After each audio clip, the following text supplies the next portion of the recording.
Assalamu alaikum. Namaskaram. Welcome to Jasna's Cooking World. ഇന്നത്തെ recipe butterscotch പുഡിങ്ങിൻ്റെ റെസിപ്പിയാണ്. Easy ആയിട്ട് ഉണ്ടാക്കാൻ പറ്റിയ ഒരു പുഡിങ്ങാണ്. അതുപോലെ ഈ പുഡിങ്ങിന് ആവശ്യമായിട്ടുള്ള ബട്ടർസ്കോച്ച് സോസ് ഉണ്ടാക്കിയിട്ടുള്ളത് നമ്മൾ ക്രീമൊന്നും ഉപയോഗിച്ചിട്ടല്ല, ക്രീമൊന്നും ഇല്ലാതെ തന്നെ നല്ല കറക്റ്റായിട്ട് നമുക്ക് സോസ് റെഡിയാക്കി എടുക്കാൻ പറ്റും ഇതിൻ്റെ. അപ്പോൾ അതുകൂടെ ഞാനിതിൽ കാണിക്കുന്നുണ്ട്. അപ്പോൾ നമുക്ക് അതൊക്കെ എങ്ങനെ ഉണ്ടാക്കിയെടുക്കാൻ നോക്കാം.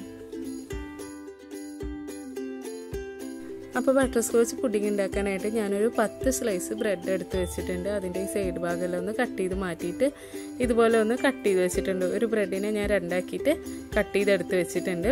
ഈ ബ്രെഡിന് പകരം നമുക്ക് കേക്ക് ഉപയോഗിച്ചിട്ടും പുഡിംഗ് റെഡിയാക്കി എടുക്കാൻ പറ്റും. കേക്ക് ആകുമ്പോൾ നമുക്ക് കേക്ക് ഉണ്ടാക്കേണ്ട സമയമൊക്കെ ഉണ്ടാവും. ബ്രെഡ് ആകുമ്പോൾ ഈസി ആയിട്ട് പെട്ടെന്ന് തന്നെ റെഡിയാക്കി എടുക്കാൻ പറ്റും ബ്രെഡ് ഉപയോഗിച്ചിട്ട്. അതുകൊണ്ടാണ് ബ്രെഡ് എടുത്തിട്ടുള്ളത്. അപ്പോൾ ഈ ബ്രെഡ് ഒരു സൈഡിലേക്ക് മാറ്റി വെച്ചിട്ട് പുഡിങ്ങിന് വേണ്ടിയിട്ടുള്ള മറ്റുള്ള കാര്യങ്ങളൊക്കെ ഒന്ന് റെഡിയാക്കി എടുക്കണം. അപ്പോൾ ആദ്യം തന്നെ ഞാനൊരു പാൻ ചൂടാക്കിയിട്ട് അതിലേക്ക് കുറച്ച് അണ്ടിപ്പരിപ്പ് ഇട്ട് കൊടുക്കുന്നുണ്ട്. ഇനി ഇത് നന്നായിട്ടൊന്ന് വറുത്തെടുക്കാം. ബട്ടർ ഒന്നും ഒഴിക്കണ്ട, അതുപോലെ എണ്ണ ഒന്നും ഒഴിക്കണ്ട, വെറുതെ ഇതൊന്ന് വറുത്തെടുത്താൽ മതി. ചെറുതായിട്ടൊന്ന് കളർ മാറി വരുമ്പോൾ നമുക്കിത് മാറ്റി വെക്കാം. അതുപോലെ അണ്ടിപ്പരിപ്പിന് പകരം നമുക്ക് ബദാമോ അത് അല്ലാന്നുണ്ടെങ്കിൽ കടലയൊക്കെ ഉപയോഗിക്കാം. അങ്ങനെ അണ്ടിപ്പരിപ്പ് ഇതാ വറുത്തെടുത്തിട്ടുണ്ട്. ഈ ഒരു കളറായാൽ മതി. ഞാനതൊരു സ്റ്റീൽ പ്ലേറ്റിലേക്ക് മാറ്റി വെച്ചിട്ടുണ്ട്. ഇനി നമുക്ക് ബട്ടർസ്കോച്ച് സോസ് റെഡിയാക്കി എടുക്കാം. അതിന് വേണ്ടിയിട്ട് ഞാൻ അതേ പാനിൽ തന്നെ ഒരു 3/4 കപ്പ് പഞ്ചസാര ഇട്ടിട്ടുണ്ട്. ഇനി നമുക്ക് ഈ പഞ്ചസാര ഒന്ന് കാരമലൈസ് ചെയ്തെടുക്കാം. അപ്പോൾ നമ്മൾ മീഡിയം ഫ്ലെയിമിലിട്ടിട്ട് തന്നെ ചെയ്തുകൊണ്ടിരിക്കണം. ഹൈ ഫ്ലെയിമിലിട്ടാൽ പെട്ടെന്ന് പഞ്ചസാരയൊക്കെ കരിഞ്ഞു പോവുള്ളൂ. അപ്പോൾ ഇനി ഇത് നന്നായിട്ട് ഇളക്കിയിട്ട് പഞ്ചസാരയൊക്കെ ഒന്ന് അലിയിച്ചെടുക്കാം. അപ്പോൾ ഇതുപോലെ ഇങ്ങനെ ഇളക്കിക്കൊണ്ടിരിക്കുക, അല്ലാന്നുണ്ടെങ്കിൽ പഞ്ചസാര പെട്ടെന്ന് കട്ട പിടിച്ച് പോകും. അതുപോലെ വെള്ളം ഒഴിച്ചു കൊടുക്കേണ്ട ആവശ്യമൊന്നുമില്ല. ഇനി ഇതൊരു ചെറിയൊരു ബ്രൗൺ കളറായിട്ട് ആ കാരമൽ സിറപ്പിൻ്റെ കളറാക്കി എടുക്കാം. അങ്ങനെ ഇതാ പഞ്ചസാരയൊക്കെ നന്നായിട്ട് അലിഞ്ഞിട്ട് കാരമലായിട്ട് വന്നിട്ടുണ്ട്. ഇനി ഇതിലേക്ക് നമുക്ക് ബട്ടർ ചേർത്ത് കൊടുക്കണം. ബട്ടർ ചേർത്ത് കൊടുക്കുന്ന സമയത്ത് നമ്മൾ ഗ്യാസ് ലോ ഫ്ലെയിമിലാക്കി വേണം വെക്കാനായിട്ട്. ഞാനിപ്പോൾ ഇതിലേക്ക് 6 ടേബിൾ സ്പൂൺ ബട്ടറാണ് ചേർത്ത് കൊടുക്കുന്നത്. ഞാനിത് അളന്ന് വെച്ചിട്ടുണ്ടായിരുന്നതാണ്. അപ്പോൾ അത് മൊത്തം ഒഴിച്ചു കൊടുത്തിട്ടുണ്ട്. 6 ടേബിൾ സ്പൂൺ ബട്ടറും ഒഴിച്ചിട്ടുണ്ട്. അൺസോൾട്ടഡ് ബട്ടറാണ് ഒഴിച്ചിട്ടുള്ളത്. ഇനി ഇത് നന്നായിട്ട് ഇതുപോലെ ഇളക്കി കൊടുക്കുക, ലോ ഫ്ലെയിമിലാക്കി വെച്ചിട്ട്. അതുപോലെ നമ്മൾ പഞ്ചസാര കാരമലൈസ് ചെയ്യുന്ന സമയത്ത് ഒരുപാട് ഡാർക്ക് കളറാക്കി എടുക്കരുത്. ഇതുപോലെ ഒരു ചെറിയൊരു ലൈറ്റ് ബ്രൗൺ കളറാക്കി എടുത്താൽ മതി. അല്ലാന്നുണ്ടെങ്കിൽ ചെറിയൊരു കയ്പ്പ് വരും.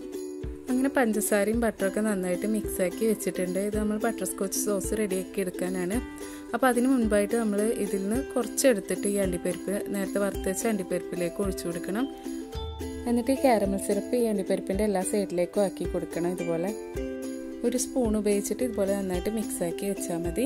ഇനി ഇത് ചൂടാറിയ ശേഷം നമുക്കിത് പൊടിച്ചെടുക്കാം. അപ്പോൾ ഇത് മാറ്റി വെക്കാം. ഇനി നമുക്ക് ബട്ടർസ്കോച്ച് സോസ് റെഡിയാക്കി എടുക്കാം. അപ്പോൾ നമ്മൾ പഞ്ചസാരയും ബട്ടറൊക്കെ നന്നായിട്ട് മിക്സാക്കി വെച്ചിട്ടുള്ളതാണിത്. ഇനി ഇതിലേക്ക് ഞാൻ 1 ടേബിൾ സ്പൂൺ മൈദപ്പൊടിയാണ് ചേർത്ത് കൊടുക്കുന്നത്. സാധാരണ നമ്മൾ ഫ്രഷ് ക്രീമാണ് ഉപയോഗിക്കുക ഈ സമയത്ത്. ഇത് നമ്മൾ ഫ്രഷ് ക്രീമല്ല, പാൽ വെച്ചിട്ടാണ് ചെയ്യുന്നത്. അപ്പോൾ ഈ പാലും മൈദയും കൂടെ മിക്സാക്കിയിട്ടാണ് ബട്ടർസ്കോച്ച് സോസ് റെഡിയാക്കി എടുക്കുന്നത്. മൈദ ഇട്ട് കൊടുക്കുന്ന സമയത്ത് ഗ്യാസ് ലോ ഫ്ലെയിമിലാക്കി വേണം വെക്കാനായിട്ട്, അല്ലാന്നുണ്ടെങ്കിൽ കട്ട പിടിച്ചു പോകും. മൈദ ഇട്ട ശേഷം നന്നായിട്ട് ഇതുപോലെ ഇളക്കി മിക്സാക്കി എടുക്കണം. ഇനി ഇതിലേക്ക് നമുക്ക് 250 ml കപ്പിന് 3/4 കപ്പ് തിളപ്പിച്ച് വെച്ച പാലാണ് ഒഴിച്ചു കൊടുക്കുന്നത്. പാൽ ഒഴിച്ചു കൊടുക്കുന്ന സമയത്ത് നമ്മൾ പാൽ നന്നായിട്ട് തിളപ്പിച്ച ശേഷം വേണം ഒഴിച്ചു കൊടുക്കാനായിട്ട്, അല്ലാന്നുണ്ടെങ്കിൽ പാൽ ചിലപ്പോൾ പിരിഞ്ഞു പോവും. അപ്പോൾ ഞാൻ 3/4 കപ്പ് പാൽ ഒഴിച്ചു കൊടുത്തിട്ട് ഗ്യാസ് ലോ ഫ്ലെയിമിൽ വെച്ചിട്ട് ഇത് നന്നായിട്ട് ഇളക്കി കൊടുത്ത് കട്ട ഇല്ലാതെ ഇതൊന്ന് മിക്സാക്കി എടുക്കുന്നുണ്ട്. അപ്പോൾ നമ്മൾ ക്രീമൊന്നും ഒഴിക്കണം എന്നില്ല ബട്ടർസ്കോച്ച് സോസ് റെഡിയാക്കി എടുക്കാൻ. ഇതുപോലെ പാലൊഴിച്ച് റെഡിയാക്കിയാൽ നല്ല കറക്റ്റായിട്ട് തന്നെ വരും. ഒരു ടേസ്റ്റിനൊന്നും ഒരു മാറ്റം ഉണ്ടാവില്ല. അപ്പോൾ നല്ല കറക്റ്റിലാക്കി എടുക്കാൻ പറ്റും നമുക്ക്. പാല് തിളപ്പിച്ച ശേഷം വേണം ഒഴിച്ചു കൊടുക്കാനായിട്ട്. അങ്ങനെ നമ്മുടെ ബട്ടർസ്കോച്ച് സോസ് ഇതാ നല്ല കറക്റ്റായിട്ട് വന്നിട്ടുണ്ട്. നമ്മളിതിൽ ക്രീമൊന്നും ഉപയോഗിച്ചിട്ടില്ല. ക്രീമില്ലാതെ തന്നെ നല്ല കറക്റ്റായിട്ട് റെഡിയാക്കി എടുക്കാൻ പറ്റും. അപ്പോൾ എല്ലാവരും ഇതുപോലെ ഒന്ന് ട്രൈ ചെയ്ത് നോക്കുക. അങ്ങനെ ബട്ടർസ്കോച്ച് സോസ് റെഡി ആയിട്ടുണ്ട്. അപ്പോൾ നമുക്ക് ഗ്യാസ് ഓഫ് ചെയ്ത് വെക്കാം. ഇതിരിക്കും തോറും കുറച്ചുകൂടെ കട്ടിയായിട്ട് വരും. അപ്പോൾ നല്ല കട്ടിയായിട്ട് തോന്നുകയാണെന്നുണ്ടെങ്കിൽ 1/4 കപ്പ് തിളപ്പിച്ച പാൽ ഒഴിച്ചിട്ട് നന്നായിട്ടൊന്ന് മിക്സ് ചെയ്തെടുത്താൽ മതി. ഇനി നമുക്ക് പുഡിങ്ങിലേക്ക് വേണ്ട ക്രീം ഒന്ന് റെഡിയാക്കി എടുക്കുക. അതിനുവേണ്ടി ഞാനൊരു ബൗൾ എടുത്തിട്ട് നന്നായിട്ട് ഫ്രീസറിൽ വെച്ച് തണുപ്പിച്ചെടുത്തിട്ടുള്ളതാണ്. അതിലേക്ക് ഞാൻ 2 പാക്കറ്റ് ഡ്രീം വിപ്പിൻ്റെ പൗഡറാണ് ഇട്ട് കൊടുക്കുന്നത്. വിപ്പിംഗ് ക്രീം റെഡിയാക്കി എടുക്കാൻ വേണ്ടിയിട്ടാണ്. അപ്പോൾ ഞാനത് രണ്ടും ഈ ബൗളിലേക്ക് ഇട്ട് കൊടുക്കുന്നുണ്ട്. ഇതിന് പകരം വിപ്പിംഗ് ക്രീമാണ് ഉണ്ടെങ്കിൽ അത് ഒഴിച്ചാൽ മതി. ഇനി ഇതിലേക്ക് 250 ml കപ്പിന് 1/2 കപ്പ് നല്ല തണുത്ത പാൽ ഒഴിച്ചു കൊടുക്കുന്നുണ്ട്. ഇനി ഇത് ഓൺ ചെയ്തിട്ട് നമുക്ക് വിപ്പിംഗ് ക്രീം റെഡിയാക്കി എടുക്കാം. അപ്പോൾ നമ്മൾ വിപ്പിംഗ് ക്രീമിൻ്റെ പാക്കറ്റാണ് എടുക്കുന്നത് വെച്ചാൽ പാൽ ഒഴിച്ചു കൊടുക്കേണ്ട ആവശ്യമില്ല. ആ ക്രീം നന്നായിട്ട് ഇതുപോലെ ഒന്ന് മിക്സാക്കി എടുത്താൽ മതി.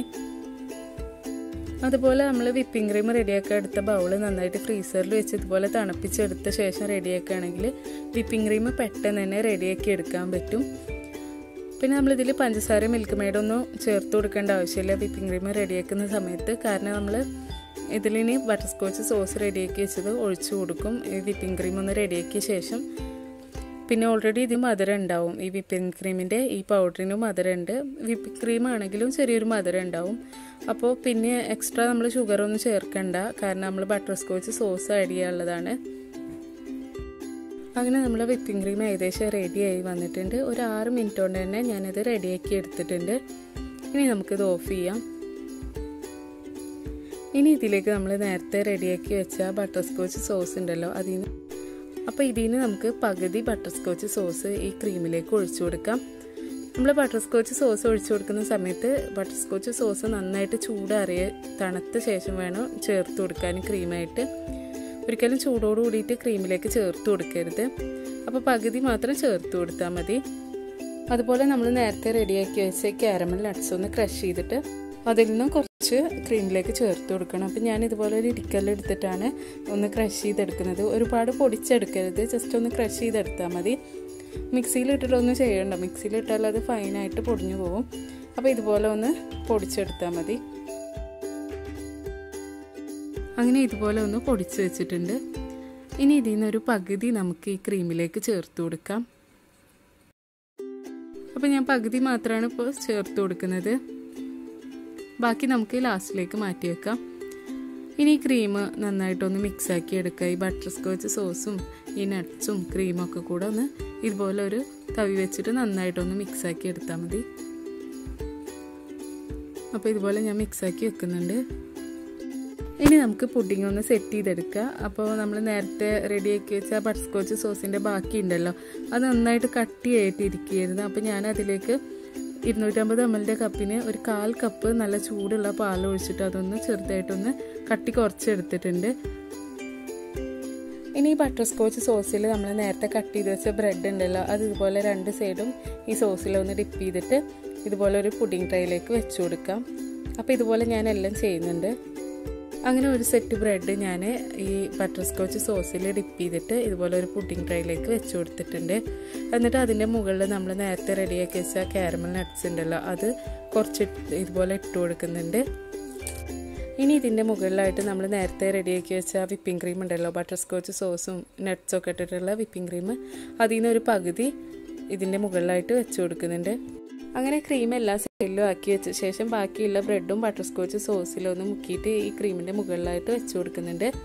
അങ്ങനെ ബാക്കിയുള്ള എല്ലാ ബ്രെഡും അതുപോലെ ചെയ്ത് വെച്ച ശേഷം അതിൻ്റെ മുകളിലായിട്ട് നമ്മൾ ക്രീം ഉണ്ടല്ലോ, ബാക്കിയുള്ള ക്രീം മുഴുവനായിട്ട് ഇട്ട് കൊടുക്കുന്നുണ്ട്. ഇനി ഈ ക്രീം മുഴുവനായിട്ട് എല്ലാ സൈഡിലേക്കും ആക്കി കൊടുക്കാം.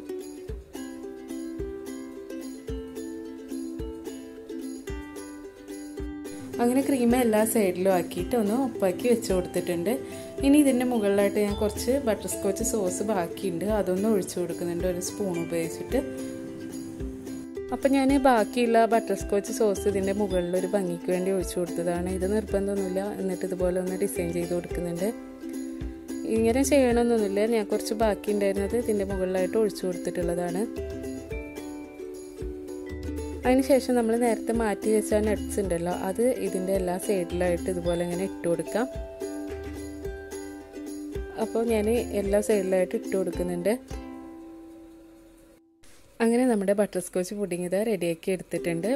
ഇനി ഇത് ഫ്രിഡ്ജിൽ വെച്ച് തണുപ്പിച്ച ശേഷം നമുക്കിത് കട്ട് ചെയ്തിട്ട് സെർവ് ചെയ്താൽ മതി. ഫ്രിഡ്ജിലൊരു 3-4 മണിക്കൂർ വെച്ചിട്ട് തണുപ്പിച്ച ശേഷം എടുത്താൽ മതി. അപ്പോൾ എല്ലാവരും ഒന്ന് ട്രൈ ചെയ്ത് നോക്കുക, ഇതുപോലെ ഉണ്ടാക്കാത്തവരുണ്ടെങ്കിൽ. അതുപോലെ നിങ്ങൾക്ക് ഈ വീഡിയോ ഇഷ്ടമാവണമെങ്കിൽ ലൈക്ക് ചെയ്യുക, ഷെയർ ചെയ്യുക, സബ്സ്ക്രൈബ് ചെയ്യാത്തവരുണ്ടെങ്കിൽ സബ്സ്ക്രൈബും കൂടെ ചെയ്യാം.